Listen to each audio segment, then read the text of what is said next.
¿Por qué hay tantas religiones cristianas que interpretan la Biblia de manera diferente? ¿Cómo puedo yo estudiar y entender la Biblia y llegar a conocer la verdad de su contenido?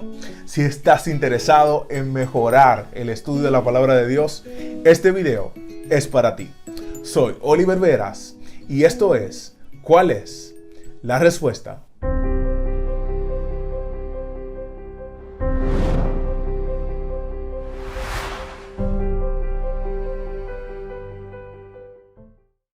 La Biblia comenzó a escribirse unos 3.500 años atrás, en un tiempo y en una sociedad distinta a la nuestra. Por lo tanto, entenderla requiere de nuestro esfuerzo. Esto no quiere decir que el mensaje de Dios para la salvación sea un mensaje complicado y oscuro, y que solo los teólogos tienen acceso a este conocimiento. Pero debido a que estamos en una época de valores e ideas distintas, para evitar tener una idea equivocada de Dios y de las personas que tuvieron relación con Él, debemos tomar en cuenta ciertos pasos que nos ayudarán a minimizar los errores que podemos tener a la hora de leer la Biblia. Esta ciencia de interpretación de los textos se le conoce como hermenéutica. Hace referencia al mito griego Hermes, que era el mensajero de los dioses. Y aunque cada libro y género literario en la Biblia tiene su manera distinta de ser interpretado, te voy a mostrar 7 pasos generales que te van a ser de muchísima utilidad a la hora de estudiar la Biblia. Comencemos. Paso número 1. Oración. La Biblia fue inspirada por Dios. Fue el mismo Santo Espíritu que asistió a los escritores bíblicos para que su mensaje perdurara a través de generaciones.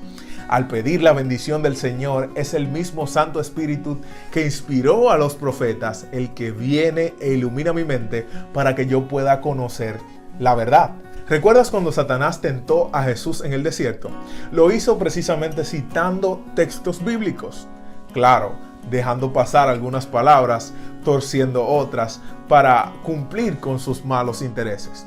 Lo que quiere decir que si nosotros estudiamos la Biblia, sin la asistencia de Dios, podemos adaptarla y torcerla a nuestros propios intereses. Así que orar nos ayudará a 2 cosas: a que podamos conocer la verdad y a que no la desviemos para nuestros propios intereses. Paso número 2. Analiza el texto. Sé que hay muchos planes de la Biblia en los cuales nosotros tenemos que leer 3 o 4 capítulos al día, y está bien porque nos ayuda a tener una visión más general de las Escrituras. Pero a veces este método no nos ayuda a entender todos los detalles. Con analizar el texto me refiero a ir despacio y ver todos sus aspectos gramaticales.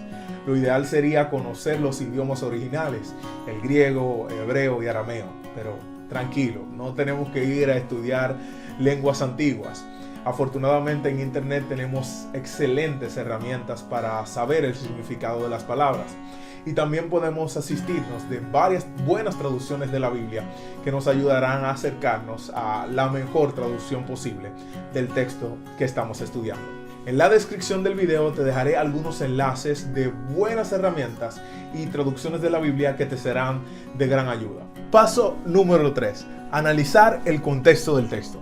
Supongamos que vamos a elegir un versículo conocido por todos, Juan 5:39. Vamos a leerlo en una versión que todos tenemos, es la Reina Valera del 60. Dice: escudriñad las Escrituras, porque a vosotros os parece que en ellas tenéis la vida eterna, y ellas son las que dan testimonio de mí. Te darás cuenta que esta versión ha llevado a muchos a entender que es un mandato, una orden de Dios de escudriñar las Escrituras. Sin embargo, el texto indica que la forma correcta de leerlo es de manera indicativa. Ustedes escudriñan las Escrituras. No solo el análisis del texto nos ayuda a darnos cuenta de esto, sino también el contexto. Ver el contexto del texto significa ver toda la sección donde encontramos ese versículo que estudiamos. En este caso, el capítulo 5 del libro de Juan se da en medio de una controversia.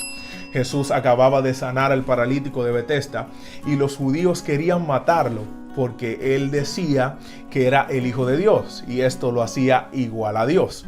Lo que Jesús quería decir es que al momento de ellos estudiar la Biblia, no se daban cuenta que lo que estaba sucediendo estaba escrito, que las Escrituras daban testimonio de él. Eso es un claro ejemplo de por qué debemos leer todo el capítulo para darle sentido al texto. Y aunque la Biblia no fue dividida originalmente en capítulos y versículos, necesitas estar atento para saber cuándo comienza una sección y cuándo termina, para saber de qué se está hablando. Paso número 4. Analizar el contexto histórico. Piensa por un momento, si ese texto fue escrito hace más de 2000 años, lo ideal sería que nosotros podamos investigar acerca de la época. Tomando el mismo ejemplo de Juan capítulo 5, en ese momento se estaba celebrando una de las fiestas judías y el milagro de Jesús se da dentro del marco del día sábado. Esto hace que la controversia aumentara. Para entonces tú poder interpretar lo que estaba sucediendo allí, necesitas saber cuál era la fiesta y qué significaba para los judíos y qué significaba también el sábado para los judíos. Asimismo, en el texto aparecen creencias, están los personajes, está Jesús, los judíos, aparece el nombre de Juan el Bautista, está la multitud, los enfermos, hay un lugar, es la puerta de las ovejas. A la hora de interpretar este texto debemos tomar en cuenta todos estos elementos. Siempre recuerda que un texto sacado de su contexto se convierte en un pretexto para nuestros caprichos. Paso número 5. Analizar el contexto del autor. Cuando leemos un texto debemos saber quién escribe, cuál es su intención, en qué época escribe. No es lo mismo el momento al cual hace referencia el autor que el contexto donde escribe el autor. Por ejemplo, Juan escribe su evangelio entre el año 90 y el año 95 después de Cristo. Para esa fecha es el único apóstol que queda con vida. Para esa fecha comenzaron las grandes persecuciones, surgieron herejías y nuevas enseñanzas torcidas. Los nuevos creyentes tenían que enfrentarse a persecuciones, herejías y a la desaparición de sus fundadores. Por eso Juan en el capítulo 20, versículo 30 y 31 dice: para que creáis que Jesús es el Cristo, el Hijo de Dios, para que crean en Él y tengan vida en su nombre. En Jesús, no en Juan el Bautista, ni en ningún otro Mesías de las nuevas creencias, que creyeran en ese Dios, y ese Dios estaría con ellos en los momentos más difíciles. En el capítulo 20, versículo 29, Jesús le dice a Tomás: porque me viste, Tomás, creíste. Y Juan le anota a esa generación que no vio a Jesús, como tú y como yo: bienaventurados los que no vieron y creyeron. Si entendemos el contexto del autor, podemos entender el propósito del texto. Paso número 6. Analizar el contexto general de la Biblia. Un texto solo no hace doctrina, y esto tienes que tenerlo bien en claro.